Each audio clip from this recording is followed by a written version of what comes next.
जब दुनिया की दो सबसे बड़ी अर्थव्यवस्थाएं आमने सामने आ जाएं, तो सिर्फ व्यापार नहीं पूरी दुनिया की अर्थव्यवस्था हिल जाती है। अब कुछ वैसा ही माहौल बन गया है, क्योंकि अमेरिकी राष्ट्रपति डोनाल्ड ट्रंप ने चीन के खिलाफ ऐसा ऐलान किया है जिसने पूरी दुनिया को चौंका दिया है। ट्रंप ने शुक्रवार को घोषणा की कि 1 नवंबर 2025 से अमेरिकी चीन से आने वाले हर सामान पर 100% अतिरिक्त टैरिफ लगाया जाएगा। यानी जो भी चीनी उत्पाद अब तक अमेरिका में आते थे उन पर अब 2 गुना टैक्स देना होगा। इतना ही नहीं, ट्रंप ने अमेरिका में बनी सभी महत्वपूर्ण सॉफ्टवेयर पर सख्त निर्यात नियंत्रण लगाने की बात भी कही है। उन्होंने सोशल मीडिया पर पोस्ट में चीन पर आरोप लगाया कि उसने व्यापार के मामले में बेहद आक्रामक रूप अपनाया है और अमेरिका अब उसी भाषा में जवाब देगा। यह कदम तब आया जब चीन ने हाल ही में रेयर अर्थ एलिमेंट्स यानी दुर्लभ खनिजों के निर्यात पर नए प्रतिबंध लगा दिए हैं। ये वही खनिज हैं जिनका इस्तेमाल स्मार्टफोन, इलेक्ट्रिक व्हीकल और फाइटर जेट जैसे अहम प्रोडक्ट्स में होता है। चीन ने 5 नए तत्व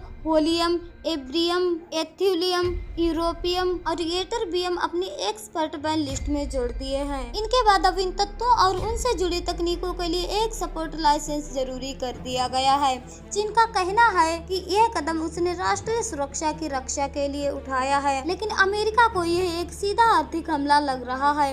ट्रंप ने अपने बयान में यह भी कहा कि चीन ने व्यापार के इतिहास में सबसे शत्रुतापूर्ण कदम उठाया है। उन्होंने कहा कि ये न सिर्फ एक आर्थिक रणनीति है बल्कि अन्य देशों के साथ व्यवहार में एक नैतिक अपमान भी है। ट्रंप के मुताबिक चीन कई सालों से इस योजना पर काम कर रहा था और अब उसका असर पूरी दुनिया पर पड़ेगा और यही वजह है कि उन्होंने चीनी उत्पादों पर 100% टैरिफ लगाने का ऐलान कर दिया है, जो मौजूदा टैक्स के ऊपर लागू होगा। तो इसका असर हर उस सेक्टर पर पड़ेगा जो पहले से ही मौजूदा टैरिफ के दबाव में है। उपभोक्ता इलेक्ट्रॉनिक्स से लेकर इलेक्ट्रॉनिक वाहनों हर क्षेत्र में दाम बढ़ सकते हैं।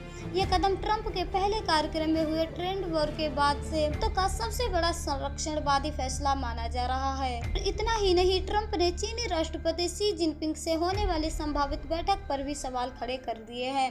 उन्होंने कहा है कि मीटिंग कैंसिल नहीं की है, लेकिन यह भी नहीं जानते कि वो अब होगी या नहीं। डोनाल्ड ट्रंप ने इस ऐलान से ये तो साफ हो गया कि अमेरिका चीन और के बीच टकराव अब सिर्फ व्यापार तक सीमित नहीं रहेगा। अब यह एक टेक वॉर, पॉलिसी वॉर और प्रतिष्ठा की जंग बन चुका है। दुनिया भर के निवेशक और बाजार इस फैसले के बाद सतर्क है, क्योंकि 1 नवंबर सिर्फ एक तारीख नहीं बल्कि एक ऐसा मोड़ बन सकता है जब वैश्विक अर्थव्यवस्था का नया अध्याय शुरू होगा। सवाल बस इतना है कि क्या यह फैसला अमेरिका को मजबूत करेगा या पूरी दुनिया को एक और आर्थिक भूचाल में झोंक देगा।